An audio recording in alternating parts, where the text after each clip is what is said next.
Hello friends, welcome to our YouTube channel Examophobia और I am थरमैन Singh और मैं आपके लिए करंट अफेयर की सीरीज लेके आता हूँ। तो आज हम लोग डिस्कस करेंगे second half of June current affair 2020। इससे पहले first half of June current affair हम लोग डिस्कस कर चुके हैं। जिन छात्रों का current affair first of half June का छूट गया है तो हमारे सब्सक्रिप्शन बॉक्स में जाकर नीचे लिंक दिया गया है, आप वहां से उसे देख सकते हैं या फिर हमारी प्लेलिस्ट में जाकर आप वहां से देख सकते हैं। तो अब हम डिस्कस करते हैं आज का current affair. Let's we start.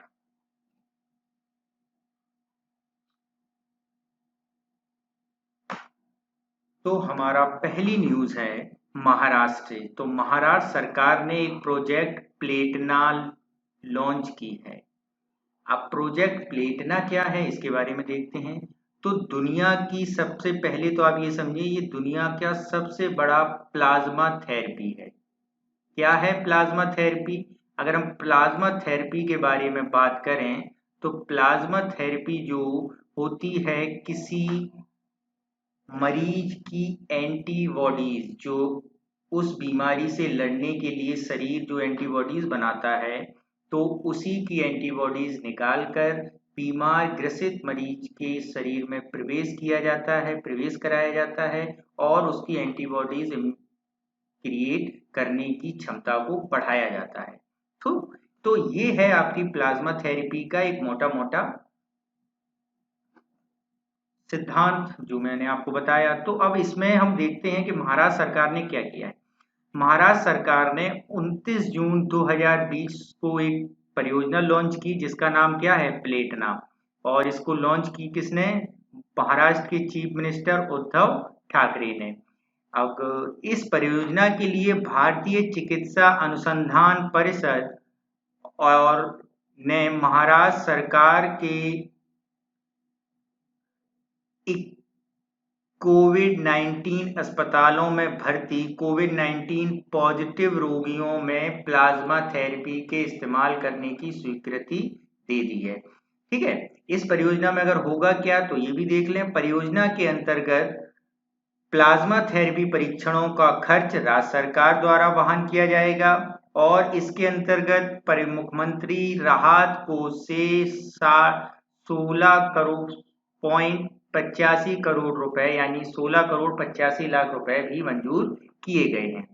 Trial के तौर पे महाराष्ट्र ने कोविड 19 संचालित अस्पतालों में ऐसे रोगियों पर जो गंभीर रूप से बीमार हैं प्लाज्मा थेरेपी शुरू करने के लिए प्लाज्मा थेरेपी द्वारा इलाज करने की अनुमति दे दी गई है। यहाँ पे एक चीज याद रखना कि भारत में प्लाज्मा थेरेपी कोविड 19 के मरीजों पर सबसे पहले जिस सरकार ने अनुमति दी थी वो थी आपकी दिल्ली गवर्नमेंट। ठीक है, और उसके अलावा केरला में भी प्लाज्मा थेरेपी का सबसे पहले सफल इलाज किया गया था। इसके बाद हम लोग आगे चलते हैं। हमारी अगली न्यूज कोविड 19 से रिलेटेड है। भारत में बायोटेक की वैक्सीन को ह्यूमन ट्रायल की अनुमति दे दी गई है। ह्यूमन ट्रायल की यानी भारत की जो बायोटेक लेबोरेटरी है, बायोटेक है, उसने एक कोविड 19 से एक टीके का निर्माण किया है और उस टीके का क्या नाम दिया गया है, कोवैक्सीन टीका। और इसकी अनुमति ह्यूमन ट्रायल के लिए दे दी गई है।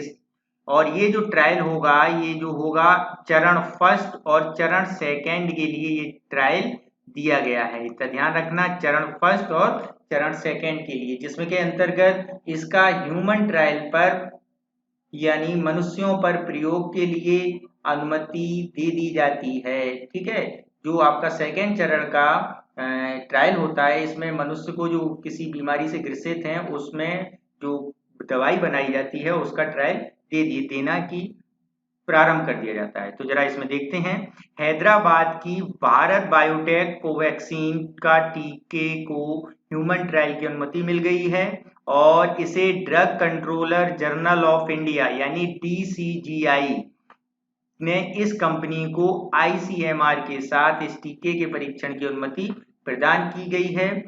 मानव परीक्षण अनुमति प्राप्त करने वाला पहला स्वदेशी कोविड-19 वैक्सीन है। यहाँ ध्यान रखना, पहला स्वदेशी कोविड-19 वैक्सीन। ठीक है। इसके अलावा कोवैक्सीन का निष्क्रिय किया हुआ टीका, इसमें मौजूद वायरस कणों को लैब में विकसित किया गया है, जिससे उसकी बीमारी फैलाने की क्षमता मर जाती है। ठीक है। इसे सोर्स कोरोना वायरस 2 के एक स्ट्रेन से बनाया गया है। यहाँ पे ध्यान रखना, जैसे आप लोग जानते हैं कोविड-19 जो पेंडेमिक है वो छूने और से तेजी से संक्रमण होता है, उसका कम्युनिटी स्प्रेड बहुत तेजी से फैलता है। तो सबसे पहले इसको निष्क्रिय करने के लिए, इस कोवैक्सीन को निष्क्रिय करने के लिए सोर्स 2 के स्ट्रेन से बनाया गया था। ठीक है। कोवैक्सीन का ट्रायल जुलाई 2020 से पूरे भारत में आरंभ होगा और आईसीएमआर यानी Indian council of medical research के नेशनल इंस्टीट्यूट ऑफ वायरोलॉजी यानी एनआईवी के सहयोग से टीका विकसित किया गया है। यहाँ ध्यान रखना, एनआईवी यानी नेशनल, यहाँ मैं लिख देता हूं एनआईवी यानी नेशनल इंस्टीट्यूट ऑफ वायरोलॉजी। ठीक है। तो ये आपका कोवैक्सीन हो गई। इसके बाद चलते हैं हम लोग संयुक्त उद्यम के पास, जो भूटान और भारत सरकार ने मिलकर एक संयुक्त उद्यम बनाया है, जो एक हाइड्रो पावर एनर्जी प्रोजेक्ट है। और ये जो बनाया गया है, इसका नाम दिया गया है खोलोंगचू हाइड्रो एनर्जी लिमिटेड। क्या नाम दिया गया है? Kholongchu hydro energy limited. यहाँ पे एक बात ध्यान रखना, ये भारत सरकार और भूटान सरकार का रियायती समझौता है। इसके अंतर्गत 600 मेगावाट की बिजली पैदा की जाएगी। कितने की? 620 मेगावाट की। ठीक।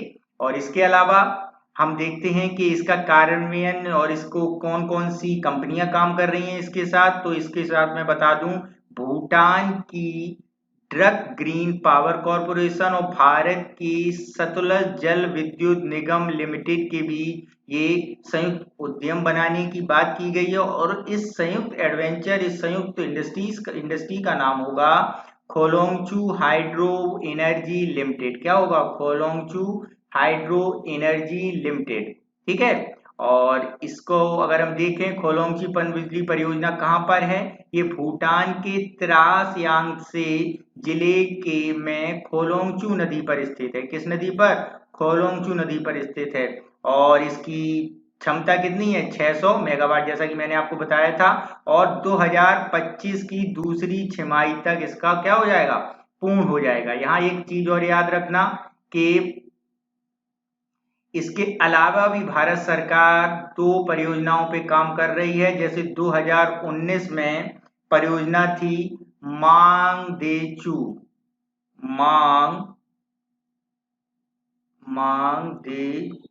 परियोजना। ये परियोजना मोदी ने इसका उद्घाटन किया था, आपके प्रधानमंत्री माननीय नरेंद्र मोदी जी ने इसका उद्घाटन किया था। और जो आपकी एक और परियोजना है, ये 2019 में हुई थी, एक इससे पहले। और इसकी अगर क्षमता की बात करें तो 720 मेगावाट इसकी क्षमता है। और इसके अलावा एक और परियोजना है, और वो परियोजना सबसे पहली परियोजना है ताला परियोजना। ये परियोजना 1020 मेगावाट की है, भारत और भूटान की सबसे बड़ी परियोजना है। और ये शुरू हुई थी 2007 से। ठीक है। तो 3 प्रोजेक्ट हाइड्रो पावर एनर्जी पर काम कर रहे हैं। और हाइड्रो पावर एनर्जी पर ये जो सारे प्रोजेक्ट हैं, ये रिवर विद एयर नदी के प्रवाह के साथ ही काम कर रहे हैं। ओके। इसके अलावा अगर हम देखें, इसका और ये है रियायत समझौता, भूटानी सरकार अधिकार क्षेत्र के भीतर खलोंगचू पनबिजली परियोजना में संचालित करने और खलोंगची हाइड्रो एनर्जी का अधिकार प्रदान करता है। अगर हम रियायती शब्द के बारे में देखें तो रियायती शब्द आप समझिए कि भूटान सरकार के अधिकार क्षेत्र के भीतर काम करने की अनुमति देता है। इसके अलावा हम देखते हैं आपकी एक और कार्यकाल बढ़ाया गया है। के वेणुगोपाल यानी भारत के जो अटॉर्नी जनरल हैं, उनका कार्यकाल जो 30 जून 2020 को खत्म हो रहा था, इसे 1 वर्ष के लिए बढ़ा दिया गया है। किसके लिए बढ़ा दिया गया है? 1 वर्ष के लिए। ठीक है। 30 जून 2007 को समाप्त हो रहा है और इसके अगले 1 वर्ष के लिए बढ़ा दिया गया है। ठीक, अगर इनके बारे में बात करें तो केकू वेणुगोपाल भारत के 15वें अटॉर्नी जनरल हैं और इनसे पहले थे मुकुल रोहतगी।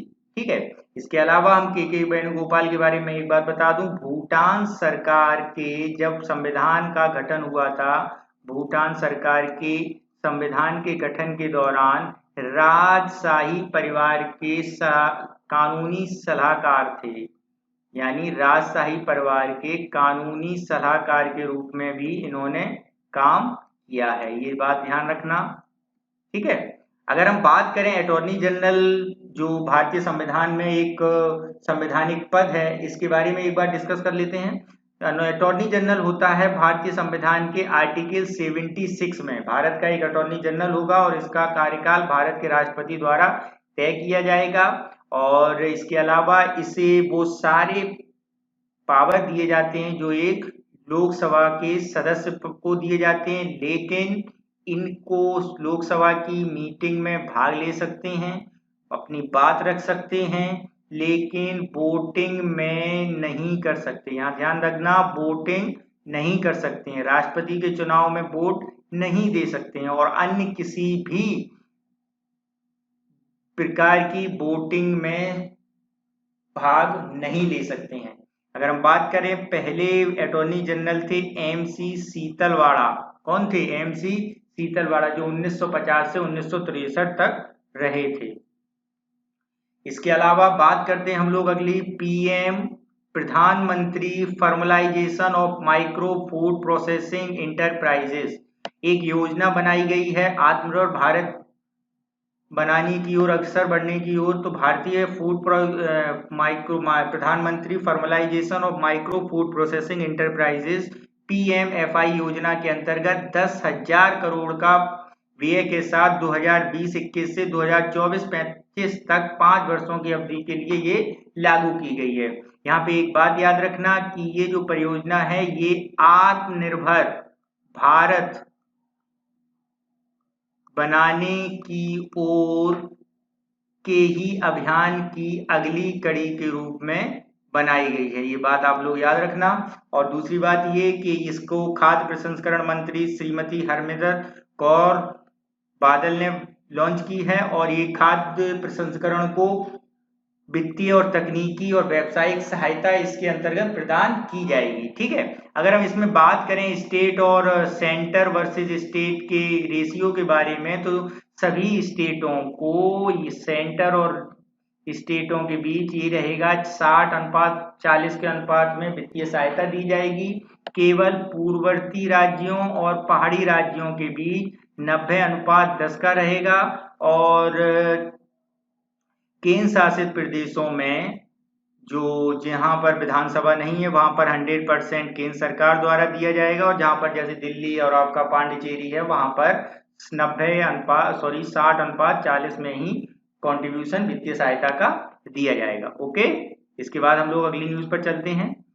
अगली न्यूज हमारे पड़ोसी राज्य से, देश से संबंधित है। जैसा कि आप लोगों को पता है कि 15 जून को हमारे पड़ोसी देश चीन के साथ भारत का विवाद चल रहा है और जिससे हमारे 20 सैनिकों की 20 सैनिकों को शहीद हो गए हैं। तो उसी पूरे देश में एक पूरा रोष का माहौल है और चीनी सामान के बहिष्कार की बातें की जा रही हैं। चीन के ये कहा जा रहा है कि आर्थिक रूप से हम चीन को सबल बना रहे हैं और उसी आर्थिक पैकेज का वो हमारी मिलिट्री पर दुरुपयोग कर रहा है। तो एक तरफ तो बुलेट से लड़ाई की बात की जा रही है, एक तरफ बैलेट से लड़ाई की बात की जा रही है।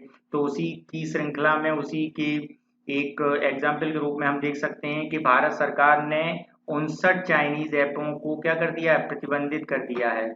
और उन्हीं 59 चाइनीज ऐपों में आपका टिकटॉक, वीचैट, हेलो, लाइकी, ब्यूटी आपका और कैम स्कैनर, ऐसे करीब करीब 59 चीनी ऐप हैं जिन्हें प्रतिबंध किया गया। और प्रतिबंध कराने का क्यों किया गया, इसके वो कारण देखो जरा। इसमें ये बताया जा रहा है कि ऐप्स में देश की सुरक्षा के लिए खतरा है। जैसा कि आप लोगों को पता है, भारत की इंटेलिजेंस, आपकी USA की इंटेलिजेंस सभी सुरक्षा एजेंसियों ने कई बार प्रमुख सरकारों को आगाह किया है कि चाइनीज ऐप भारत और अन्य देशों के लोगों के डाटा को चुरा रहा है। ठीक है, तो वही उसी का आरोप लगाकर इस पर क्या किया गया है, प्राइवेसी और सुरक्षा का सदैव ही संदिग्ध रही है, इसलिए इसे क्या किया गया है, बैन किया गया है। इसके बाद बात करते हैं हम अपनी अगली न्यूज की। अगली न्यूज है हमारी टॉर्पीडो से संबंधित। भारतीय नौसेना में टॉर्पीडो डिकॉय सिस्टम मारीच को शामिल किया गया है। ठीक है, अगर हम यहाँ पर टॉर्पीडो के बारे में एक बार बता दें तो टॉर्पीडो एक स्वचालित पानी के नीचे की मिसाइल होती है जिसे सतही पोत से, पनडुब्बी से और हवाई जहाज से लॉन्च किया जा सकता है। टॉर्पीडो के हमले के दौरान टॉर्पीडो का पता लगाने में मदद करता है और नौसेना प्लेटफॉर्म की सुरक्षा के लिए एक महत्वपूर्ण क्या करता है, कदम के रूप में इसे देखा जा रहा है। युद्ध पोतों से, तो ये तो टॉर्पीडो की एक समरी हो गई। टॉर्पीडो के प्रति आपके क्या टॉर्पीडो का महत्व है, सामरिक महत्व, इसके बारे में बताया। अब जरा हम मारीच की तरफ चलते हैं। तो युद्ध पोत के सभी मोर्चों पर गोलाबारी करने में सक्षम उन्नत टॉर्पीडो डिकॉय सिस्टम मारीच को बेड़े में शामिल किए जाने का एक अनुबंध को पूरा होने के साथ भारतीय नौसेना की एंटी सबमरीन युद्ध क्षमता को शामिल किए जाने की बड़ी मजबूती मिली है। इस एंटी टॉर्पीडो डिकॉय सिस्टम का डिजाइन और विकास स्वदेशी डीआरडीओ प्रयोगशाला यानी डीआरडीओ की दो प्रयोगशालाओं में, एक आपकी एनएसटीएल और दूसरी आपकी एनपीओएल यानी नेशनल साइंस टेक्नोलॉजी लेबोरेटरी और नेशनल फिजिकल ओशियन लेबोरेटरी यानी भारतीय भौतिक समुद्रिक विज्ञान और भारतीय विज्ञान एवं प्रौद्योगिकी की प्रयोगशालाओं में क्या किया गया है, इसको बनाया गया है। और सार्वजनिक क्षेत्र के उपक्रम बीईओ यानी भारतीय इलेक्ट्रॉनिक लिमिटेड क्या करेगा, इसका उत्पादन करेगा। कौन करेगा, भारतीय इलेक्ट्रॉनिक लिमिटेड। यहाँ ध्यान रखना, नव महारत्न कंपनी बीईएल द्वारा इसका उत्पादन किया जाएगा। इसके बाद हम लोग चलते हैं अपनी अगली न्यूज पर। Kill corona. क्या है किल कोरोना? जैसा कि आप जानते हैं कि कोरोना काल में हर राज्य अपने स्तर पर लड़ाई कर रहा है, कोरोना से लोगों को बचा रहा है, अपनी जनता को। तो उसी के एक एग्जाम्पल के रूप में हम लोग देखते हैं मध्य प्रदेश सरकार ने एक किल कोरोना अभियान चलाया है जिसके अंतर्गत 1 जुलाई से, कब से, 1 जुलाई से 15 जुलाई तक अभियान चलाया जाएगा जिसमें प्रत्येक 10 लाख की आबादी पर वर्तमान के 4000 टेस्टों की अपेक्षा 8000 टेस्टों को किया जाएगा। ठीक है, कितने, डोर टू डोर कैंपेनिंग और अभियान में 10 लाख लोगों पर कोविड-19 के परीक्षण को दोगुना किया जाएगा। अभी कितना है, 4000, और किया कितना जाएगा, 8000। ठीक है, डोर टू डोर इस सर्वे को क्या नाम दिया गया है, किल कोरोना, जो 15 दिनों तक चलेगा और इससे 2.5 लाख लोगों का परीक्षण किया जाएगा और दैनिक आधार पर कितने नमूने इकट्ठे किए जाएंगे, 15 से 20,000 नमूने इकट्ठे किए जाएंगे। इसके अलावा हम लोग चलते हैं अंतर्राष्ट्रीय न्यूज पर। तो यूनिसेफ ने एक डाटा रिलीज किया है और उसने ये बताया है कि 5 वर्ष से कम आयु के लगभग 2.4 मिलियन यानी 20,40,000 बच्चे यमन में भूख से और कुपोषण का सामना कर रहे हैं। ठीक है, यूनिसेफ जैसे कि आप लोग जानते हैं कि महिलाओं और बाल विकास परियोजना, बच्चों से संबंधित, सारे सामाजिक कल्याण से संबंधित अपनी डाटा रिलीज करता रहता है। तो उसी में उसने ये बताया है कि यमन में लगभग 24 लाख लोग किससे पीड़ित हैं, भूख से, जो कितने 5 वर्ष से कम हैं, किससे, कुपोषण और भूख का सामना कर रहे हैं। और इसका मेन रीजन भी उसने बताया कि युद्धग्रस्त और मानवीय सहायता की कमी के कारण ये संकट और गहरा गया है। ठीक है, यूनिसेफ ने आगे भी क्या कहा है कि 5 से 6 महीने के भीतर 5 साल से कम उम्र के 30,000 बच्चे गंभीर कुपोषण से पीड़ित हो सकते हैं और 90 लाख से अधिक यमनी बच्चों के पास न तो सुरक्षित पानी है साफ, न भोजन की व्यवस्था है, न उनके तक स्वच्छता पहुंच रही है। इस महामारी के लिए केवल आधी स्वास्थ्य सेवाएं ही यमन में चल रही हैं। ओके। ओके। इसके बाद हमारी पड़ोस के देश से ही संबंधित एक न्यूज है। चीन और पाकिस्तान के बीच एक परियोजना के बीच हस्ताक्षर हुए हैं एमओयू में, और ये परियोजना कश्मीर में, वो कश्मीर जो पाक अधिकृत कश्मीर है, एक जल विद्युत परियोजना के लिए समझौता किया गया, और इस परियोजना का नाम है कोहला जल विद्युत परियोजना। क्या नाम है? कोहला जल विद्युत परियोजना। इस परियोजना में 1124 मेगावाट कोयला जल विद्युत परियोजना का निर्माण के लिए एक त्रिपक्षीय ऊर्जा खरीद समझौता यानी टीपीपीए या टीपीपीए पर हस्ताक्षर किए गए हैं। इस समझौते में पाकिस्तान सरकार, चीनी सरकार कंपनी चाइना 3 गॉर्जेस कॉरपोरेशन, और इसका स्वामित्व है चाइना सरकार, इसकी स्वामित्व है पाक, जो पाक के अधिकृत कश्मीर है वहां पर उनके बीच समझौता किया गया है। इस परियोजना में कश्मीर के मुजफ्फराबाद जिले में सिमरन और बिरसाला गांव के पास स्थित है, और इस परियोजना को झेलम नदी में, किस नदी पर ध्यान पे देना, झेलम नदी पर बनाया जा रहा है। इस परियोजना को पाकिस्तान, जैसा कि आप लोग जानते हैं, एक पीसी इकोनॉमिक कॉरिडोर, पाक चाइना आर्थिक कॉरिडोर बनाया गया है, और उसी के हिस्से से इसकी बनाया जा रहा है, और इसकी लागत लगभग $2364 मिलियन है, जो 2026 तक पूरे होने की उम्मीद है। इस हाइड्रो पावर प्लांट का निर्माण Cola hydro power plant company limited के HCL द्वारा किया जा रहा है, और ये किसकी है? जो मैंने आपको बताया था, गॉर्जेस कॉरपोरेशन, चाइनीज स्वामित्व वाली कंपनी की एक सहायक कंपनी है। इसके बाद वर्ल्ड बैंक से रिलेटेड एक न्यूज है हमारे पास। वर्ल्ड बैंक ने एक स्टार्स कार्यक्रम शुरू किया है, और इसके अंतर्गत 500 मिलियन डॉलर का ऋण मंजूर किया गया है। यहाँ पे एक बात ध्यान रखना कि भारत में शिक्षा की गुणवत्ता और स्कूल शिक्षा प्रणाली को सुधारने के लिए ऐसा किया गया है कि लगभग 3700 करोड़ डॉलर को मंजूरी दी गई है, और ये जो है आपके 6 राज्यों के 1.5 मिलियन यानी 15 लाख स्कूली बच्चों से 10 मिलियन शिक्षक और 250 मिलियन स्कूली छात्र लाभान्वित होंगे। 15 लाख लोगों में 10 मिलियन कौन है? टीचर हैं, और 250 मिलियन स्कूली छात्र लाभान्वित होंगे। और ये जो 6 राज्य कौन कौन से हैं? ये आपका राजस्थान, उड़ीसा, केरल, मध्य प्रदेश, हिमाचल प्रदेश और महाराष्ट्र है। ठीक है, तो अगर हम स्टार्स के बारे में देखें तो स्टार्स क्या है आपका? Strengthening teaching learning and results for states programme है, जो 1994 इस कार्यक्रम और भारत और विश्व बैंक के बीच एक लंबी साझेदारी से स्थापित करने में मदद की है। ओके, तो ये आपका क्या हो गया? स्टार्स कार्यक्रम।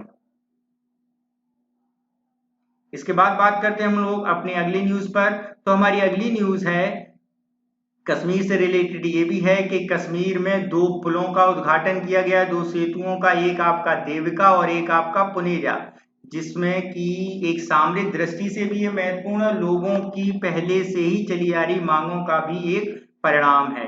ठीक है, जैसे आपका देविका जो है डोडा जिले, उधमपुर जिले में है, और जो सामरिक दृष्टि से काफी महत्वपूर्ण है, और डोडा है जो वो आपका डोडा जिले में आपके पुनेजा पुल का शुभारंभ किया गया है। तो इससे लाभ तो जैसे मैंने आपको बताया सामरिक दृष्टि से, और उसके अलावा यातायात व्यस्तता को दूर करने में और उधमपुर के शहरी क्षेत्र से संबंधित जरूरतों को पूरा करने के अलावा देविका सेतु सेना के काफिलों और वाहनों को सुगम आवाजाही में भी सहायता मिलेगी। ओके, इसके अलावा इस सेतु की कितनी लागत है? 75 लाख रुपए, और इसकी अवधि कितने अवधि में बनाया गया? 10 वर्ष में। और अगर हम बात करें आपकी पुनेजा की, तो पुनेजा बनाया गया है आपका, ये जो बनाया देविका जो बनाया गया है वो 10 मीटर लंबा है, और पुनेजा आपका 50 मीटर लंबा है। ठीक है,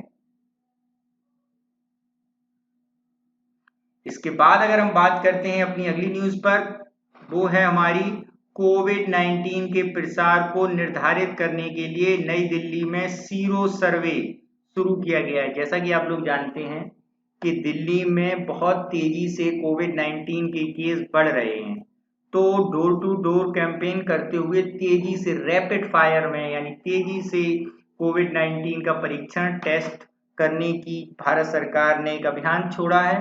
और जरा अगर हम बात करें सीरो सर्वे में क्या होता है, तो नेशनल इंस्टीट्यूट ऑफ बायोलॉजी यानी NIB द्वारा विकसित एलिसा एंजाइम लिंक्ड इम्यूनोसॉर्बेट परख आधारित एंटीबॉडी किट का उपयोग सर्वेक्षण के लिए किया जाएगा। और महीने में पहले एंटीबॉडी किट का उपयोग करके नई दिल्ली में एक पायलट सर्पो सर्वेक्षण किया गया था। पायलट सर्वेक्षण के दौरान एंटीबॉडी किट का उपयोग करके अच्छे परिणाम प्राप्त किए गए हैं। NIV की एंटीबॉडी किट को कोविड कवच एलिसा के नाम से भी जाना जाता है। एक सोरो सर्वे में एक व्यक्ति के रक्त के नमूने में एंटीबॉडी की उपस्थिति का निर्धारण किया जाता है और एक व्यक्ति के रक्त के नमूने में कोविड-19 इम्यूनोग्लोबिन जी IgG एंटीबॉडी की उपस्थिति कोविड-19 वायरस के पिछले प्रभाव की ओर संकेत करती है। ठीक है, तो सीरो सर्वे क्या है आपको समझ में आ गया होगा। और अगर हम इस बारे में बात करें कि ये अभियान किसने शुरू किया है, तो गृह मंत्रालय ने घोषणा की है कि दिल्ली में सीरोलॉजिकल सर्वे किया जाएगा और राष्ट्रीय राजधानी में सकारात्मक मामलों की संख्या में भारी वृद्धि हुई है। यानी जो कोविड-19 से ग्रसित पेशेंट हुए हैं उन्होंने बहुत तेजी से रिकवरी किया है, रिकवरी रेट उनका बेहतर है, इसीलिए प्लाज्मा थेरेपी के एक पार्ट के रूप में आप सीरो सर्वे को भी ले सकते हैं। ओके, इसके अलावा हमारी इंटरनेशनल न्यूज नासा यानी नेशनल एरोनॉटिक्स आपका अमेरिकी संस्था, उसके मुख्यालय के भवन का नाम मैरी डब्ल्यू जैक्सन रखा गया है। अगर हम मैरी डब्ल्यू जैक्सन के बारे में बात करें तो मैरी डब्ल्यू जैक्सन 1951 में इनकी एरोनॉटिक्स में एक राष्ट्रीय सलाहकार के रूप में नियुक्ति की गई थी और जब नासा बना यानी राष्ट्रीय एरोनॉटिक्स एंड स्पेस एडमिनिस्ट्रेशन जब बना तो ये उस समिति में क्या बनाई गई, शामिल की गई 1958 में। और इसके अलावा मैरी डब्ल्यू जैक्सन नासा की लैंगली रिसर्च सेंटर की एक शोधकर्ता के रूप में पेशेवर कैरियर की शुरुआत की थी और बाद में उन्हें नासा की पहली अफ्रीकी अमेरिकी महिला इंजीनियर बनने का पदोन्नति दी गई और उन्होंने अफ्रीकी अमेरिकियों के साथ महिलाओं के लिए समाज में यथास्थिति स्वीकार करने के अवसर खोला गया है और 2005 में इनकी मृत्यु भी हो गई। जैसा कि आप लोग जानते हैं कि अभी हालिया में एक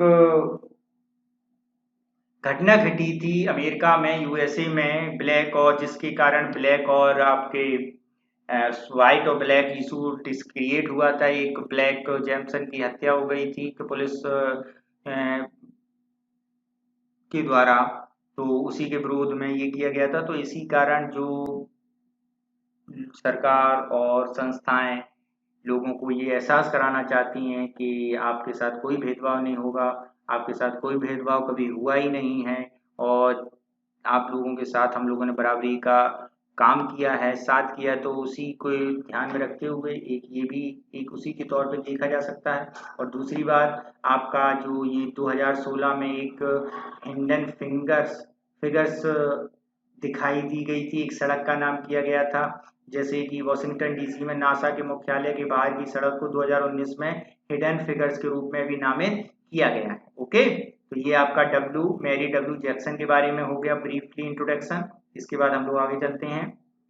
इसके बाद त्रिपुरा में मातृ शक्ति यानी मातृ पुष्टि उपहार योजना लॉन्च की गई है और इस योजना के अंतर्गत मुख्यमंत्री जो राज्य सरकार है वो गर्भवती और धात्री महिलाओं को किट प्रदान करेगी। जरा इसके बारे में जरा देख लें, योजना के पर्पस के बारे में देख लें। इसका उद्देश्य शिशु और मातृ मृत्यु दर को क्या करना, कम करना है। तो योजना के तहत प्रदान की गई पोषण किट राज्य सरकार के कुपोषण के खिलाफ प्रयासों में मदद करेगी। योजना के बारे में देखें क्या है, तो योजना गर्भवती महिलाओं, जैसा कि मैंने आपको बताया था, गर्भवती महिलाओं के परीक्षण पास के प्राथमिक, जैसे ही गर्भवती महिला का पता चलता है कि प्रेग्नेंट है, प्राथमिक स्वास्थ्य हेल्थ केयर सेंटर्स पर तो उसका 4 बार परीक्षण किया जाएगा और प्रत्येक परीक्षण के बाद एक किट प्रदान की जाएगी और इस किट में क्या होगा, गुड़, घी, सोयाबीन, मिश्रित दालें आदि शामिल की जाएंगी और इसकी लागत लगभग 500 रुपए है पर किट की। और तो इसके बारे में अगर हम बात करते हैं व्यय के बारे में, तो इस पुट की कीमत कितनी है? 500 रुपए। और इस योजना के माध्यम से हर साल कम से कम 40,000 महिलाएं लाभान्वित होंगी और इसके आधार पर राज्य सरकार पर इस योजना के तहत 8 करोड़ का खर्चा पड़ेगा। ठीक है, कहां पर शुरू की गई है? त्रिपुरा में शुरू की गई है। क्या? मातृ पुष्टि उपहार योजना। इसके बाद हम लोग अपनी नेक्स्ट न्यूज पर चलते हैं। नेक्स्ट न्यूज है हमारी के संजीता चानू। के संजीता चानू को अर्जुन अवार्ड से सम्मानित किया गया जाएगा। जैसे कि आप लोग जानते हैं, राष्ट्रमंडल खेलों में स्वर्ण पदक विजेता वेट लिफ्टर के संजीता चानू को 2018 के लिए प्रतिष्ठित अर्जुन पुरस्कार, जैसा कि आप लोग जानते हैं खेलों के क्षेत्र में भारत सरकार एक पुरस्कार देती है खिलाड़ियों को, अर्जुन पुरस्कार। और खेलों के क्षेत्र में सबसे बड़ा पुरस्कार कौन सा है? राजीव गांधी पुरस्कार। सबसे बड़ा पुरस्कार है आपका खेलों के क्षेत्र में राजीव गांधी खिलाड़ियों को दिया जाने वाला। तो 2014 और 18 के 2 राष्ट्रमंडल खेलों में स्वर्ण पदक जीते हैं चानू ने। और इस खबर का घोषणा भारतीय भारोत्तोलन महासंघ द्वारा खेल मंत्रालय ने मंजूरी प्रदान की गई है। इस महीने में शुरू हुए भारोत्तोलन महासंघ IWF द्वारा खिलाड़ी को हाल ही में डोपिंग आरोपों से भी बरी किया गया है। ओके, इसके बाद बात करते हैं हम अपने अगले न्यूज पर। तो अगला न्यूज है आपकी उत्तर प्रदेश सरकार से संबंधित। तो आत्मनिर्भर उत्तर प्रदेश रोजगार अभियान शुरू किया गया है। जैसा कि आप लोग जानते हैं कि प्रवासी गमन, प्रवासी आगमन कहें तो ज्यादा बेहतर होगा। प्रवासी आगमन बहुत तेजी से हुआ इस लॉकडाउन के पीरियड में। कोविड-19 के कारण MSME इंडस्ट्रीज बंद रही हैं, तो जिसके कारण सबसे ज्यादा प्रवासी अगर जिस स्टेट में आए हैं तो वो स्टेट है आपकी कौन सी? उत्तर प्रदेश। तो उसी उत्तर प्रदेश के ध्यान में रखते हुए एक आत्मनिर्भर रोजगार अभियान शुरू किया गया है, जिसमें प्रधानमंत्री मोदी 26 जून 2020 को 125 दिवसीय अभियान की शुरुआत की है। यहाँ पर एक चीज ध्यान रखना, ये जो अभियान है वो 125 दिन का है, जिसमें आपके स्किल के आधार पर, आपके कौशल के आधार पर आपको 125 दिन का रोजगार प्रदान किया जाएगा। ठीक है, और इस अभियान के अंतर्गत इसे पहले उत्तर प्रदेश के उन जिलों में लागू किया है जहां पर सबसे ज्यादा प्रवासी मजदूर आए हैं। तो उन जिलों मजदूर आए हैं वहां पर किया गया है। तो उन जिलों में 44 जिले ऐसे हैं जहां पर सबसे ज्यादा प्रवासी मजदूर आए हुए हैं। और दैनिक वेतन भोगी श्रमिकों के लिए जहां पर नौकरी की आवश्यकता है उन्हें यहाँ रोजगार प्रदान किया गया। जैसा कि आप लोग जानते हैं कि इन 44 जिलों में लगभग प्रत्येक जिले में 25,000 प्रवासी मजदूरों का आगमन हुआ है। और इसके अलावा शेष 31 जिलों में भी क्या है, इसको धीरे धीरे इम्प्लीमेंट किया जाएगा। अब इसके अंतर्गत हम ये देखते हैं कौन कौन से कार्य किए जाएंगे, क्या क्या कार्य होंगे इस अभियान में। तो इस अभियान में प्रधानमंत्री आवास योजना के तहत ग्रामीण में घरों का निर्माण किया जाएगा, वृक्षारोपण अभियान किया जाएगा, प्रधानमंत्री ग्राम सड़क योजना को बनाया जाएगा। ठीक है, तो ऐसे ऐसे शौचालय बनाए जाएंगे, ऐसे ऐसे काम किए जाएंगे। ठीक, तो आत्मनिर्भर उत्तर प्रदेश रोजगार योजना। इसके बाद वार्षिक टीवी रिपोर्ट भारत सरकार की आई है और इस सरकार में ये कहा गया है कि किस राज्य ने सबसे बेहतर प्रदर्शन किया है। तो जरा पहले हम इसके बारे में देख लें। जैसा कि आप लोग जानते हैं कि सस्टेनेबल गोल इंडेक्स में सहस्राब्दी लक्ष्यों में भी आपको टीबी को समाप्त करने की बात की गई है। और इसी में अंतर्गत 2025 तक देश में टीबी को खत्म करने में साथ देने के लिए 2020 में भारत सरकार ने राष्ट्रीय क्षय रोग नियंत्रण कार्यक्रम का नाम बदल दिया है। अब क्या कर दिया है? राष्ट्रीय क्षय रोग उन्मूलन कार्यक्रम। और इसी में एक रिपोर्ट लॉन्च की गई है और सर्वश्रेष्ठ राज्य वाले बिंदु उल्लेखित किए गए हैं।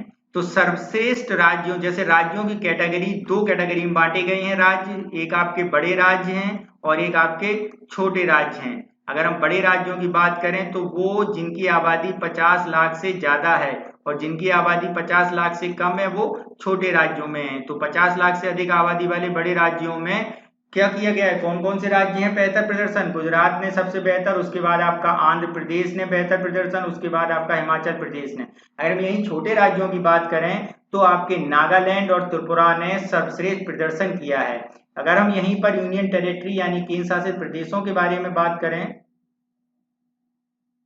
केंद्र शासित प्रदेशों के बारे में बात करें तो दादरा नगर हवेली, दमन दीव और में सर्वश्रेष्ठ प्रदर्शन किया गया है। ओके, और इसके रिपोर्ट में इन्हें क्या सम्मानित भी किया गया है। इसके साथ ही इन राज्यों को, बड़े राज्यों को कैटेगरी में बड़े राज्यों को, छोटे राज्यों कैटेगरी में छोटे राज्यों को। इसके अलावा रिपोर्ट के थोड़ा और पॉइंट देखते हैं, क्योंकि हमारे एग्जाम में पॉइंट ऑफ व्यू में कई क्वेश्चन आपके डिस्क्रिप्ट एक्सप्लेनेबल आ जाते हैं। आप तो उसी को देखते हैं। भारत में 2019 में आए मामले 24.04 यानी 24 लाख, और 2018 की तुलना में 14% की क्या हुई है, इंक्रीज हुई है, बढ़ोतरी हुई है।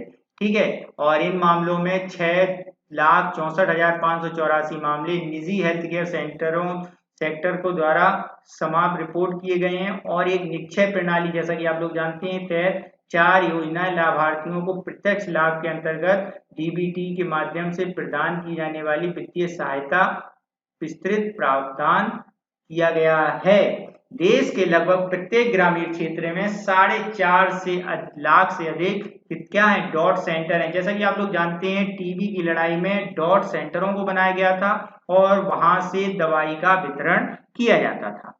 इसके अलावा हम लोग अगली न्यूज पर चलते हैं। तो हमारी अगली न्यूज है वर्ल्ड बैंक से।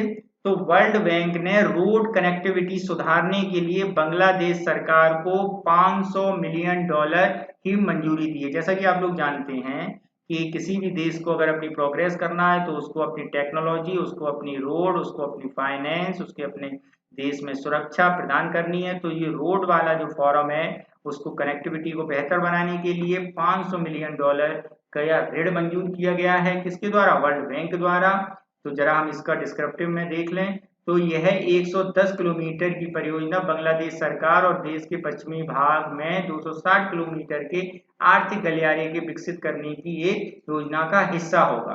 ठीक है। इसके अलावा अगर हम अपनी अगली न्यूज पर चलते हैं, अगली न्यूज है हमारी, लिवरपूल ने 2019-20 का इंग्लिश प्रीमियर लीग खिताब जीता। अब लिवरपूल क्या है, पहले हम लोग इसको जान लें। लिवरपूल इंग्लैंड का एक फुटबॉल क्लब है और यह क्लब इंग्लैंड की विश्व प्रसिद्ध फुटबॉल लीग प्रीमियर लीग का हिस्सा होता है। लिवरपूल विश्व की सबसे बेहतरीन फुटबॉल क्लब में से एक माना जाता है। लिवरपूल फुटबॉल क्लब की स्थापना 3 जून 1892 में की गई थी। लिवरपूल में अब तक 6 यूरोपीय cup, 3 UEFA cup, European union FIFA cup, और आपका 3 यूईएफए सुपर कप, और 18 लीग खिताब, 7 एफए कप और 8 लीग कप जीत चुके हैं। फुटबॉल लीग सुपर कप जीत चुका है। ठीक है। मौजूदा समय में लिवरपूल के लिए मोहम्मद सलाह, दिवांग कॉर्गी, वार्जिल खां, वॉन डिक, आपके रोबोट फॉर्मिया, सिकरी और सौर्दिया नाम माने जैसे खिलाड़ी भी क्या हैं, इसके खिलाड़ी हैं। ठीक। अब जरा हम इसके ऊपर चलते हैं, क्या जीता है। मैनचेस्टर सिटी में चेल्सी को 2-1 से हार के बाद लिवरपूल ने हराने के बाद क्या कर दिया है, 2019-20 प्रीमियर का खिताब जीत लिया है। पहली बार जब लिवरपूल ने इंग्लिश खिताब को जीता है। ठीक है। ये तो आपकी खेल जगत से संबंधित हमारी न्यूज रही।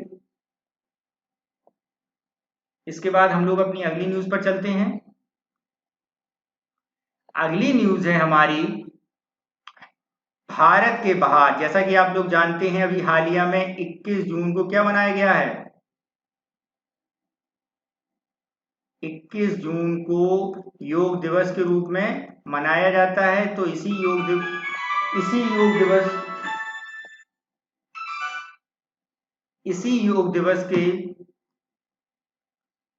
योग दिवस के उपलक्ष्य में पहली बार भारत से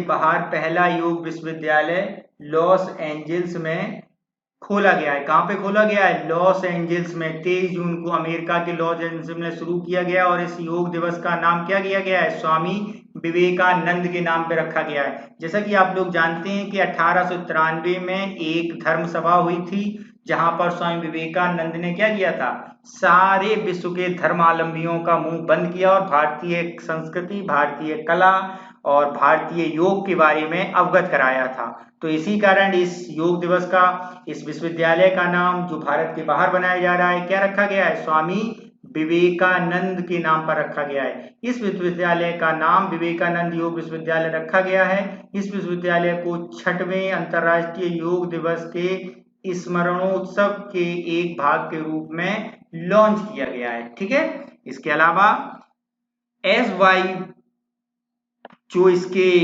प्रिंसिपल, जो इसके कुलपति बनाए गए हैं उसके बारे में चलते हैं। तो इसका कुलपति स्वामी विवेकानंद योग अनुसंधान संस्थान यानी SVYASA के कुलपति डॉक्टर HR नागेंद्र को क्या बनाया गया, इसका पहला अध्यक्ष बनाया गया है। ठीक है, और ये जो आपका स्वामी विवेकानंद योग संस्थान है वो एक डीम्ड विश्वविद्यालय है बंगलौर स्थित। ठीक, भारत और विश्व में ये पहला योग विश्वविद्यालय है। कौन सा? SVYAS यानी स्वामी विवेकानंद योग अनुसंधान संस्थान। ठीक है, और जो अब बनाया गया है आपका जो ये लॉस एंजल्स में, वो दुनिया में पहला योग विश्वविद्यालय बनाया गया है। ठीक, इसके बाद हम लोग चलते हैं अपने अगली न्यूज पर। अगली न्यूज हमारी वियना कॉन्वेक्स का उल्लंघन करने के कारण भारत सरकार ने पाकिस्तान उच्चायोग से कहा है कि आप अपने 50% स्टाफ की क्या करें, कटौती करें। अब जैसा कि आप लोग जानते हैं कि अभी हालिया में भारतीय दूतावास के 2 कर्मचारियों को पाकिस्तान में पाकिस्तानी पुलिस द्वारा अरेस्ट किया गया था, और जो कि वियना कन्वेंशन का एक उल्लंघन था। इसी प्रतिक्रिया में भारत सरकार ने अपनी प्रतिक्रिया व्यक्त की और भारतीय में पाकिस्तानी उच्चायोग से अपने स्टाफ को 50% कम करने के लिए कहा है। इसके अलावा यहाँ पे एक बात और है कि ये अभी हालिया में 2 जासूस भी पकड़े गए हैं जो पाकिस्तानी उच्चायोग से संबंधित रखते थे, जो भारतीय सूचना एजेंसियों की नजर में आए, तो उनका भी एक कंप्लेन, उनकी भी एक शिकायत पाकिस्तान सरकार को दी गई भारत सरकार द्वारा। ठीक है, ये चीजें हैं। इसके अलावा हम लोग देखते हैं अपनी राजनयिक संबंधों में महत्वपूर्ण डाउन ग्रेडिंग निम्न कारण है। जो कारण है वो देखते हैं। 2 कर्मचारियों को बंदूक की नोक पर इस्लामाबाद में अपहरण किया गया और 22 जून को वो भारत बर्बर व्यवहार किया गया, और 2 उच्चायोग कर्मचारी 22 जून को भारत ये लौट आए। 2 पाकिस्तानी उच्चायोग कर्मचारियों को 31 मई 2020 में मैंने बताया था आपको रंगे हाथों पकड़े गए हैं। ये दोनों पाकिस्तानी उच्चायोग के कर्मचारी और आतंकवादी संगठन के लिए काम कर रहे थे। इन पाकिस्तानी नागरिकों को तुरंत उनके काम से निकाल दिया गया है और उसी दिन उन्हें पाकिस्तान लौटने के लिए कहा गया है। वर्षों से भारत दिल्ली में पाकिस्तानी उच्चायोग कर्मचारियों गतिविधियों को लगातार चिंता व्यक्त की गई है भारत सरकार द्वारा। ठीक है, पाकिस्तानी एजेंसियों द्वारा 2 भारतीय कर्मचारियों के साथ इस असभ्य व्यवहार के साथ पाकिस्तान ने वियना संधि का क्या किया है, उल्लंघन किया है। इसी कारण भारत सरकार ने उन्हें अपनी प्रतिक्रिया व्यक्त की और 50% स्टाफ को कम करने की बात कही। अगली न्यूज देखते हैं। जैसा कि आप लोग जानते हैं, हमारे एक भारतीय मूल के अमेरिकी नागरिक नोबेल पुरस्कार विजेता एक अर्थशास्त्री अमर्त्य सेन को जर्मन बुक फेयर में जर्मन बुक ट्रेड का प्रतिष्ठित शांति पुरस्कार प्रदान किया गया है। इनकी 86 वर्षीय अर्थशास्त्री हैं।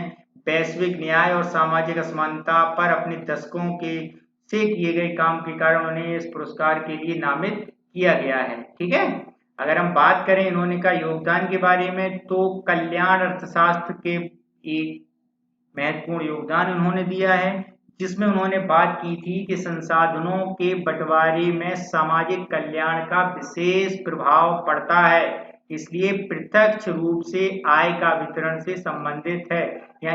यहाँ एक बात हमेशा ध्यान रखना, ये जो कल्याण मंत्रालय कल्याण अर्थशास्त्र है, ये संसाधनों का लोगों में समान रूप से बंटवारे के बारे में बात की पैरवी करता है। ओके, और इसके बारे में अगर हम और बात करें अमर्त्य सेन के बारे में, तो अमर्त्य सेन को नोबेल पुरस्कार दिया जा चुका है और 1999 को भारत सरकार ने भारत रत्न से भी नवाजा है। ओके,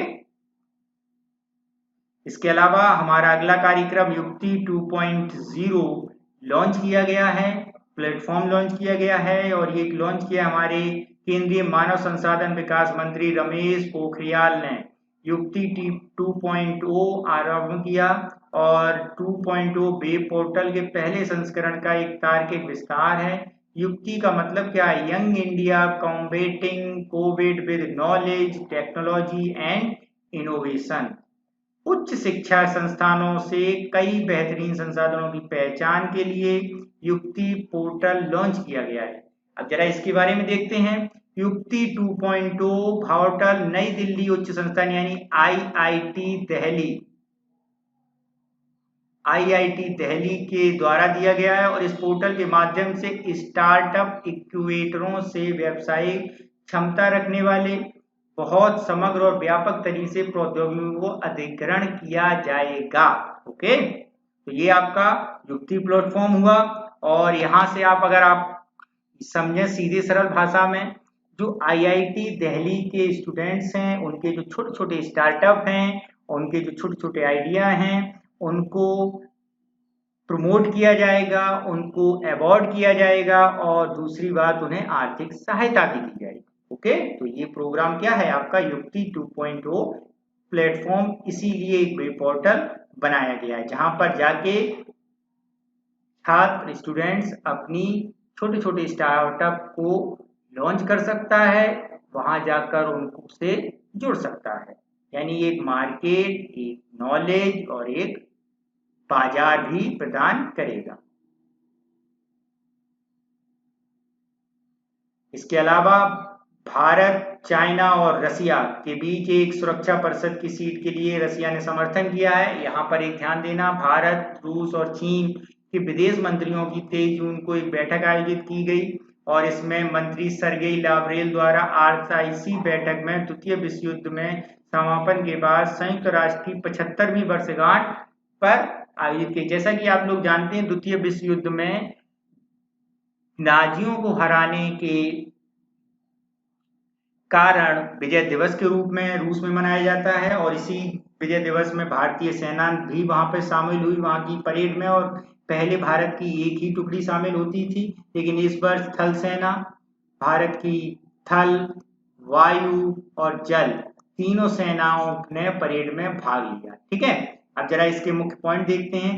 रूस ने संयुक्त राष्ट्र सुरक्षा परिषद में स्थायी सदस्यता के लिए भारत के प्रवेश का समर्थन किया है और रूस, इंडिया, चाइना की बैठक के दौरान रूसी विदेश मंत्री ने संयुक्त परिषद की सुरक्षा में स्थायी सदस्य के रूप में भारत को शामिल करने में रूस के मजबूत समर्थन की बात कही है। पिछले हफ्ते 17 जून 2017 को 192 में से 184 वोट हासिल करके भारत संयुक्त राष्ट्र का एक अस्थायी सदस्य बन गया है और जहां पर भारत का कार्यकाल 2021 से 2023 तक यानी 2 वर्षों के लिए चुन लिया गया है। ठीक है, और इसका कार्यकाल जनवरी 2021 से दिसंबर 2023 तक रहेगा। ठीक है, विदेश मंत्री एस जयशंकर अप्रत्यक्ष रूप से द्वितीय विश्व युद्ध में भारतीयों के योगदान को याद दिलाते हुए संयुक्त सुरक्षा परिषद में भारत को शामिल किए जाने पर बल दिया है। ठीक है, विदेश मंत्री, चाइना के विदेश मंत्री ने 1938 में भारतीय चिकित्सकों के योगदान को याद दिलाया, जहां पर उन्होंने ये बताया कि भारतीय चिकित्सकों ने जापान के चाइना पर युद्ध के दौरान काफी सहायता दी थी, मेडिकल सहायता। इसके बाद बात करते हैं हम लोग अपनी न्यूज पर। चीन ने शस्त्र व्यापार संधि ATT में शामिल होने की फैसला किया है। अब शस्त्र व्यापार संधि, आर्म्स ट्रेड ट्रीटी क्या है, इस पर देखते हैं। इस संधि के तहत वैश्विक मानकों के अनुसार पारंपरिक हथियारों को अंतरराष्ट्रीय बिक्री और हस्तांतरण को विनियमित किया जाता है। इस संधि में संयुक्त राष्ट्र महासभा में 2 अप्रैल 2013 को अपनाया था और 24 दिसंबर 2014 से यह संधि क्या हो गई थी, लागू हो गई थी। यह संधि अंतरराष्ट्रीय और क्षेत्रीय शांति बनाए रखने के उद्देश्य से शुरू की गई थी। इनका उद्देश्य दोनों देशों के बीच पारदर्शिता और सहयोग को बढ़ावा देना और आज से 130 दिन, आज तक 130 दिन की संधि के क्या हैं, पुष्टि हो चुकी है। भारत ने अभी इस संधि पर हस्ताक्षर नहीं किए, जबकि चीन इस संधि पर शामिल हो गया है। 2013 में चीन 23 देशों में से एक था जिसने को अपनाने के लिए वोट करने में परहेज किया था। ओके, इसके बाद हमारी अगली न्यूज, इंदिरा रसोई योजना। जैसा कि आप लोग जानते हैं, राजस्थान सरकार ने एक रसोई योजना लॉन्च की है, तो जिसका नाम इंदिरा रसोई योजना किया गया है। समाज के आर्थिक रूप से कमजोर वर्गों और को शुद्ध और पौष्टिक आहार दिलाने के लिए, भोजन उपलब्ध कराने के लिए राजस्थान मुख्यमंत्री अशोक गहलोत ने इंदिरा रसोई योजना लॉन्च की है। इस योजना के प्रमुख बिंदु अगर देखते हैं तो योजना के तहत दिन में 2 बार रियायती दर पर भोजन उपलब्ध होगा। एक सुनिश्चित किया जा सके कि राज्य में कोई भूखा न सोए, और योजना के लिए राज्य सरकार ने हर साल 100 करोड़ रुपए खर्च किए जाएंगे। ओके, इंदिरा रसोई योजना के तहत भोजन की दर को अभी तक अंतिम रूप नहीं दिया गया है। अभी भोजन के बारे में इसमें डिटेल से नहीं बताया गया है, केवल उनकी पौष्टिकता और प्रत्येक दिन कोई भी गरीब भूखा ना सोए, इसको ध्यान में रखते हुए इंदिरा रसोई को शुरू किया गया है। 31 मार्च, अगला पॉइंट देखते हैं, 31 मार्च 2020 को राजस्थान सरकार ने अन्नपूर्णा रसोई योजना का कार्यकाल समाप्त हो गया था। और जैसा कि आप लोग जानते हैं, अन्नपूर्णा रसोई योजना राजस्थान की पूर्व सरकार वसुंधरा राजे सरकार द्वारा शुरू की गई थी, और इसे योजना 2016 में तत्कालीन वसुंधरा राजे द्वारा शुरू की गई थी। योजना के तहत दोपहर का भोजन नाश्ता 8 रुपए और 5 रुपए में उपलब्ध कराया गया था। न्यूज रही कौन सी, अगली करंट पे हम लोग चलते हैं। तो अगली करंट हमारी है, अमेरिका में ग्रीन कार्ड और गैर प्रवासी काम वीजा निलंबित किया जाना। ठीक है, जैसा कि आप लोग जानते हैं, कोविड-19 के कारण अमेरिका में भी मंदी का दौर चल रहा है, कई लोगों की रोजगार छिने हैं। तो इसी रोजगार का समाधान ढूंढने के लिए अमेरिकी राष्ट्रपति डोनाल्ड ट्रंप ने एक H1 वीजा को क्या किया है, प्रवासी वीजा को रोक दिया है अभी 31 दिसंबर 2020 तक। तो जरा इसको देखते हैं। कोविड-19 के बाद आए वैश्विक आर्थिक संकट के बाद अमेरिकी सरकार ने 31 दिसंबर 2020 तक ग्रीन कार्ड और गैर प्रवासी कार्य वीजा को निलंबित किया गया है। इसका उद्देश्य अमेरिका के लोगों को नौकरी को सुरक्षित करना है। क्या है, नौकरी को सुरक्षित करना। इस कार्यकारी आदेश पर 22 जून को डोनाल्ड ट्रंप ने क्या कर दिया, हस्ताक्षर कर दिए हैं। और ग्रीन कार्ड प्रवासी वर्ग वीजा निलंबन से लगभग 5,25,000 सरकारी नौकरियां पैदा होंगी। कोविड-19 के कारण रिपोर्ट के अनुसार अमेरिका में रिकॉर्ड 47 मिलियन लोग नौकरी खो चुके हैं। ठीक है, हो सकते हैं, सॉरी। ठीक, कौन कौन से वीजा निलंबित किए हैं, H1 वीजा, H4 तथा H1B पति पत्नी के लिए वीजा, कम कौशल श्रमिकों के लिए H2 visa, intra company transfer के लिए L1 वीजा, और शैक्षणिक संस्कृति के लिए J1 वीजा। ठीक है, तो जरा और डिटेल में चलते हैं। H1 वीजा कार्यक्रम में सुधार, डोनाल्ड ट्रंप ने अपने प्रशासन में वर्तमान H1 वीजा कार्यक्रम में सुधार करने के निर्देश दिए थे। सुधार के अनुसार क्या क्या सुधार, अप्रवासी श्रमिकों के लिए जिन्हें भर्तीकर्ता द्वारा उच्चतम मजदूरी की पेशकश की जाती है, उन्हें प्राथमिकता दी जाएगी। यह सुनिश्चित करता है कि संयुक्त राज्य अमेरिका के नागरिकों के वेतन की रक्षा की जाए, क्योंकि नियोक्ता कम लागत वाले विदेशी श्रम को भर्ती नहीं कर सकता है। ठीक है, इसके बाद बात करते हैं हम अपनी अगली न्यूज की। तो अगली न्यूज हमारी है भारत पर प्रभाव। हर साल H1B वीजा 85,000 लोगों को जारी किया जाता है। इसमें रिकॉर्ड के अनुसार वीजा कार्यक्रम के सबसे बड़े लाभार्थी भारतीय थे, और 85,000 लाभार्थियों को 10% से अधिक भारत से दिया जाता। अगली न्यूज पर चलते हैं हम लोग। रिलायंस बनी 150 बिलियन डॉलर की मूल्य वाली पहली भारतीय कंपनी। ठीक है, तो जरा देखते हैं। मुंबई स्थित भारतीय बहुराष्ट्रीय company Reliance industries limited RIL 19 जून 2020 को 150 अरब डॉलर के मूल्य को छूने वाली पहली भारतीय कंपनी बन गई है। रिलायंस को यह उपलब्धि हासिल करने वाली पहली बार भारतीय कंपनी बनी है। ठीक है, जैसा कि आप लोग जानते हैं कि रिलायंस कंपनी ने भारत की पहली 150 बिलियन बाजार मूल्य वाली कंपनी बन चुकी है। कंपनी ने 21 मार्च 2021 को अपने लक्ष्य में आगे बढ़ते हुए शुद्ध ऋण मुक्त हो गई है। ठीक है, यह घोषणा के बाद रिलायंस शेयर कंपनी तेजी दिखी। 31 मार्च 2020 को रिलायंस ऋण एक 1,61,035 करोड़ रुपए था। लॉकडाउन के बावजूद 58 दिनों की अवधि में रिलायंस इंडस्ट्रीज ने 1,68,818 करोड़ रुपए से अधिक जुटाने में कामयाब रही है। कंपनी के मौजूदा शेयरधारकों को 53,124 करोड़ 53,124.20 करोड़ रुपए की राशि पेशकश की और ये राशि RIL की सहायक कंपनी जियो प्लेटफॉर्म में सहयोगदारी जुटाए गए हैं। ठीक है, इसके बाद हम लोग अगली न्यूज पर चलते हैं।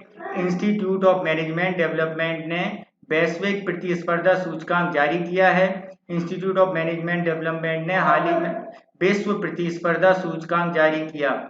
इस सूचकांक में 43वां स्थान किसे मिला है? भारत को कौन सा मिला है? 43वां स्थान। ठीक है, जरा इसके बारे में देखते हैं। 2019 में भारत के 43वें स्थान पर था और 2017 में 45वीं रैंक थी और 2018 में 44वें स्थान पर है। ठीक है, इसकी बात करें भारत की निरंतर निम्न रैंकिंग के मुख्य रूप से खराब बुनियादी ढांचा और पर्याप्त शिक्षा निवेश के कारण है। रैंकिंग के अनुसार भारत ने दीर्घकाल रोजगार वृद्धि, विदेशी मुद्रा भंडार, समग्र उत्पादकता, शिक्षा में सुधार किया है। फिर भी रैंक में अभी भी काफी सुधार की आवश्यकता है। अन्य देश में अगर हम बात करें तो सिंगापुर शीर्ष स्थान पर है, दूसरे स्थान पर डेनमार्क है और तीसरे स्थान पर स्विट्जरलैंड है। ठीक है, और नीदरलैंड हांगकांग का भी क्या है, वो इसके बाद के स्थान है। ठीक, अगर हम बात करें कि ये रैंकिंग सिंगापुर और स्विट्जरलैंड स्थित बिजनेस स्कूल द्वारा बनाई गई है। चीन की 14वीं फिसलकर कितनी रैंक रह गई है? 20वें स्थान पर पहुंच गया, जबकि अमेरिका 10वें स्थान पर है। ब्रिक्स देशों में चीन सबसे ऊपर और उसके बाद भारत, फिर रूस, फिर ब्राजील, फिर दक्षिण अफ्रीका का स्थान है। इसके बाद बात करें कोविड-19 के कारण भारत में अब तक की 5वीं सबसे बड़ी मंदी आ रही है। तो इससे पहले जो मंदियां थी वो आपकी 1958 में, 1966 में, 1973, 73 में और 1980 में हुई थी। ठीक है, जो आपकी ये मंदी है इसके बारे में अगर हम बात करें तो मंदी को देश के आर्थिक गतिविधियों के साथ साथ बिक्री, आय और रोजगार में गिरावट परिभाषित किया गया है। जबकि 4 बार ऐसी नकारात्मक जीडीपी में वृद्धि। 58 में जीडीपी 1.2% थी, 66 में ये -3.6, 73 में 0.34 और 80 में -5.2% थी। ठीक है, अगर हम बात करें 1958 में भारत भुगतान संकट के बारे में, भुगतान संतुलन संकट के बारे में, तो 1957 में भारत जो मंदी का सामना करना पड़ा वह संतुलन की समस्या के कारण था। मुख्य रूप से कमजोर मानसून के कारण कृषि बुरी तरह प्रभावित हुई, जिसके कारण भारत को 60 लाख टन का अनाज आयात करना पड़ा।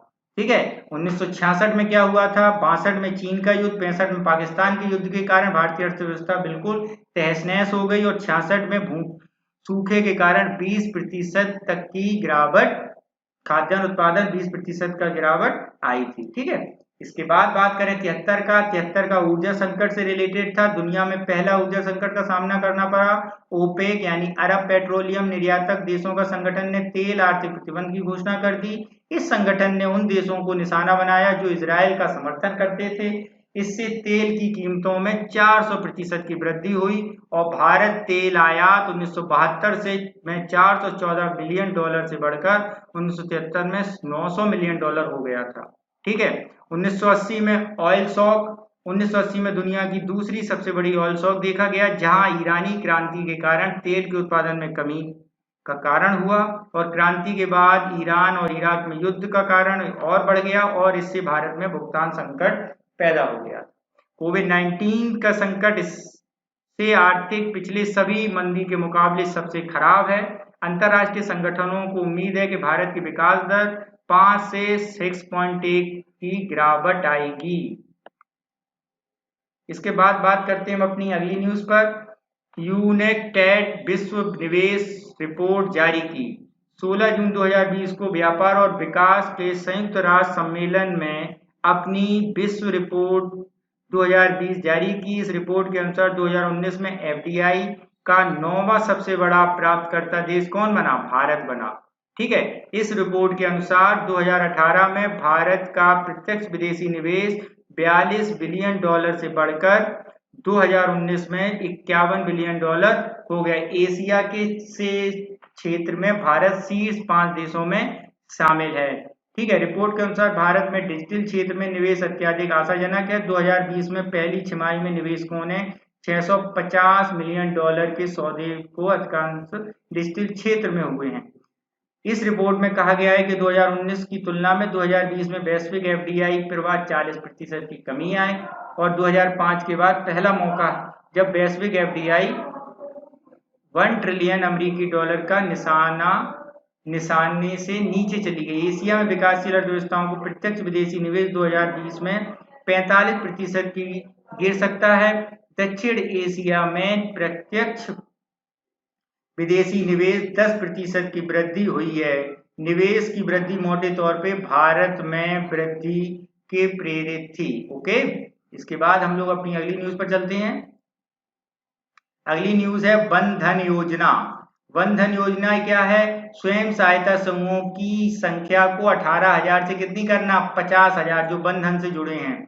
इसके बारे में अगर हम देखते हैं, 15 जून को ट्राइफेड यानी tribal cooperative marketing development federation of India द्वारा एक वेबिनार को आयोजन किया गया। इस वेबिनार में वन धन tribal startup blue in India नाम दिया गया और इस वेबिनार के दौरान यह बताया गया कि वन धन योजना की कवरेज 18,000 एसएचजी से बढ़ाकर 50,000 एसएचजी किया जाएगा और इसे धन स्टार्टअप कार्यक्रम प्रदान क्या है माध्यम से प्राप्त किया जाएगा। ठीक है, योजना क्या है इसके बारे में देखते हैं।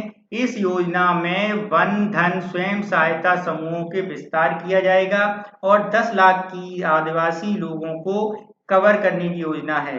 इसका उद्देश्य लघु वन उपज के संदर्भ में जनजातीय पारिस्थितिकी तंत्र को अगली अमूल क्रांति के रूप में बदला जाना।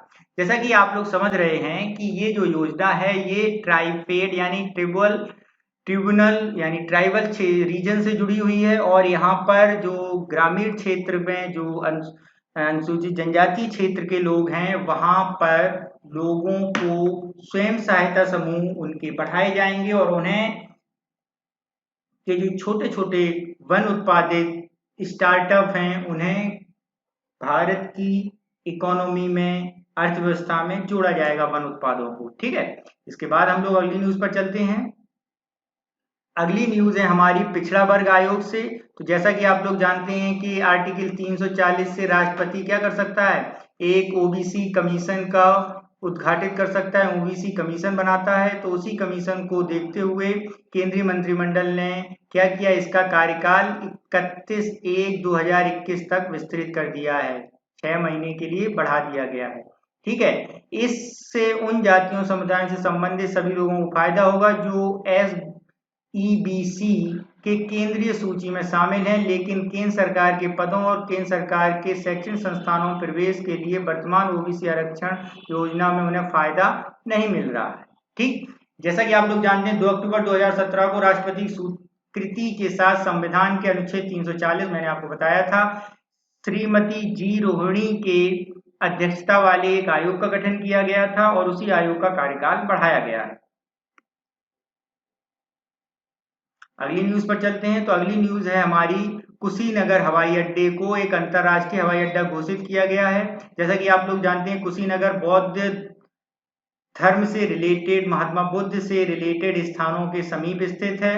तो इसी जैसे कि आप देख लें श्रावस्ती, कपिलवस्तु, लुम्बिनी जो बौद्ध सांस्कृतिक स्थल हैं, तो इसी कारण इस हवाई अड्डे को अंतरराष्ट्रीय हवाई अड्डे का दर्जा प्रदान किया गया जिससे लोग इसके सीधे संपर्क में शीघ्र अतिशीघ्र आ सकें और पर्यटन को बढ़ावा मिल सके। ओके, काफी नजदीक होने के कारण सामरिक लिहाज से भी इसका क्या है? महत्व है क्योंकि ये नेपाल सीमा के पास ही स्थित है कुशीनगर। इसके बाद हमारी अगली न्यूज है उर्जित पटेल वित्त नीति संस्थान NIPFP के अध्यक्ष नियुक्त किए गए हैं। ठीक है, उर्जित पटेल पूर्व गवर्नर आरबीआई को national institute of public finance and policy के अध्यक्ष बनाया गया है और इनका कार्यकाल, किसका कार्यभार संभालेंगे? विजय केलकर का स्थान लेंगे। और जैसा कि आप जानते हैं, नोटबंदी के दौरान हमारे गवर्नर कौन थे? सॉरी, आरबीआई के मिस्टर उर्जित पटेल ही थे। ठीक है। 10 दिसंबर 2018 कार्यकाल समाप्त होने से 6 महीने के लिए भारतीय रिजर्व बैंक के पद से पहले ही पद से इस्तीफा भी दे दिया था। ओके, तो ये आपका current affair second half of month June का है। आपको हमारे first of half month June का मैं करंट अफेयर पहले ही डिस्कस कर चुका हूं। और अगर इस जिन बच्चों का रह गया है, जिन हमारे मित्रों का छूट गया है, वो हमारे डिस्क्रिप्शन में दिए गए लिंक पे जाकर देख सकते हैं, सुन सकते हैं, लिख सकते हैं, पढ़ सकते हैं, और या फिर हमारी प्लेलिस्ट में जाकर आप देख सकते हैं। ये जो आपका करंट अफेयर क्लासेस है, ये आपकी एक डेली करंट अफेयर सीरीज के तौर पे भी चलता है, और half month of first half और सेकेंड हाफ में भी हम लोग हमारा करंट अफेयर लेके आते हैं, क्योंकि आप जो एग्जाम का पैटर्न हम लोग देखते हैं वो काफी चेंज हो चुका है। आपके करंट अफेयर ओरिएंटेड क्वेश्चन ज्यादा हो गए हैं और करंट अफेयर को डिस्क्रिप्टिव रूप में पढ़ने की काफी आवश्यकता है। तो हम लोगों की पूरी कोशिश रहती है कि आपको पूरा एक्सप्लेन किया जाए, आपके पूरे डाउट्स क्लियर किए जाएं और सारे छोटे छोटे डाटाओं को एक जगह एकत्र करके आप लोगों को बताया जाए। तो आप लोग हमारे चैनल में हमारे अपकमिंग वीडियो को नोटिफिकेशन जानने के लिए हमारे चैनल को सब्सक्राइब करिए और हमारे चैनल पर लाइक और अपने बहुमूल्य कमेंट शेयर करिए। Thank you.